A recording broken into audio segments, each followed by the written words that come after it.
Hi everyone, I'm David Wallbridge, Associate Director at Harris & Clarke, and today we're going to take a closer look at one of the cornerstones of project management, the CDM Regulations, or to give them their full title, the Construction, Design and Management Regulations 2015. If you work in construction, you'll have heard of CDM, but how often do you actually stop to think about what it's actually trying to achieve? Where did it come from? And who's responsible for what? And how does it influence the way we deliver and manage projects from the day-to-day? That's exactly what we're covering in this video. A straightforward guide to CDM, from its origins to its real-world application. Where did CDM regulations come from? The CDM regulations were first introduced in 1994 following a European directive designed to improve health and safety across construction projects. The goal was simple but powerful: to make safety and risk management a proactive part of project planning, not something that's bolted on afterwards. They were then later updated in 2007 and again in 2015, which is the version we work with today. The 2015 regulations simplified the structure, made the duties clearer and shifted greater responsibility onto clients, ensuring that safety starts at the top, right from the moment the project is conceived. So rather than adding bureaucracy, CDM is about communication, coordination and accountability. It ensures everyone involved knows what's expected of them, and the risks are considered and controlled at every stage. At its heart, the CDM regulations aim to make sure construction work is carried out safely, ensure projects are properly planned and managed, improve coordination between designers and contractors, protect not only workers but anyone affected by the work, including future users of the building. Essentially, CDM is about embedding safety and good management into the DNA of a project. Who's responsible for what under CDM? The regulations define a few key roles, and understanding these is critical for anyone involved in a project. Let's start with the client. The client is the person or organisation commissioning the construction works. This would typically be the employer under a formal contract, say.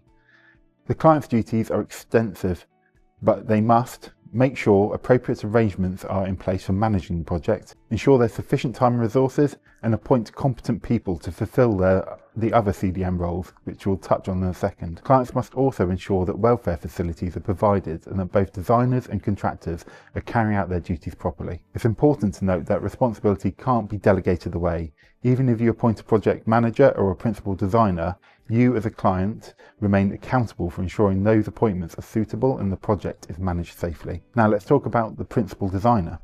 The principal designer takes the lead during the design phase of the project. Their role is to plan, manage and coordinate health and safety during design. Create the pre-construction information pack, eliminate foreseeable risks where possible, and communicate the remaining risks clearly to the rest of the project team. They're often one of the first professionals involved in the project, so they set the tone for how health and safety and risk management are handled. Good principal designers don't just review drawings, they facilitate collaboration and ensure everyone understands how design decisions affect safety later on. The last role to discuss is the principal contractor. Once projects begin, the principal contractor takes over as the main coordinator on site.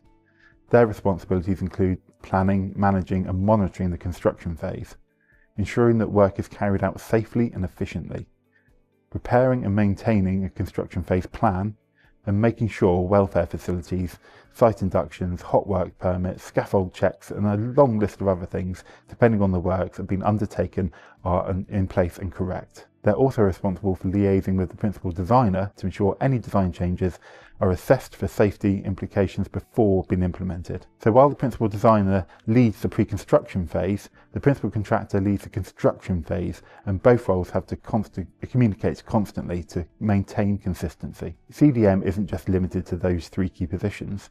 Every designer and contractor involved in the project, even if they're not principal, still have duties under CDM. All designers have a duty to eliminate or reduce foreseeable risks during design, consider how buildings will be used and maintained safely, provide sufficient information for others to work safely, and contractors, meanwhile, they must plan, manage their works to avoid risks, comply with site rules, and cooperate with other contractors to keep the site coordinated. In short, everyone has a part to play.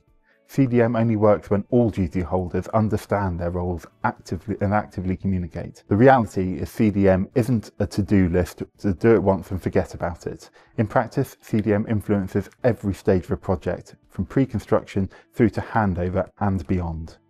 At the design stage, the principal designer ensures risks are considered early, for example, thinking about safe access for maintaining or choosing materials that reduce hazards. Before construction starts, the client ensures the construction phase plan is in place and that everyone on site knows who's who and who's responsible for what. During construction, the principal contractor manages the site safely, coordinates subcontractors and maintains communication with the client and principal designer. At completion, the principal designer ensures that the health and safety file is handed over to the client.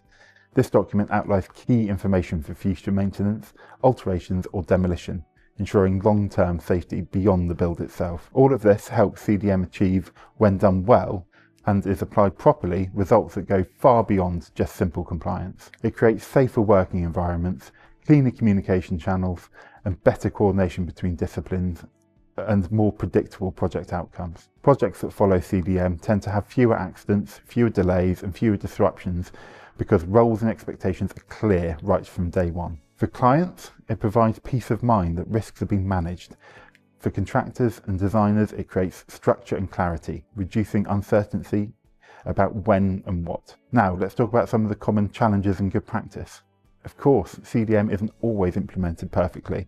Sometimes duties are misunderstood or treated as a paperwork exercise rather than an active management tool. Common pitfalls include clients failing to make formal appointments, principal designers not engaging fully during the construction, or poor communication between design and site teams. Good practice means making CDM part of the project culture, holding regular coordination meetings, keeping risk information live and up to date, and ensuring everyone knows what's expected of them.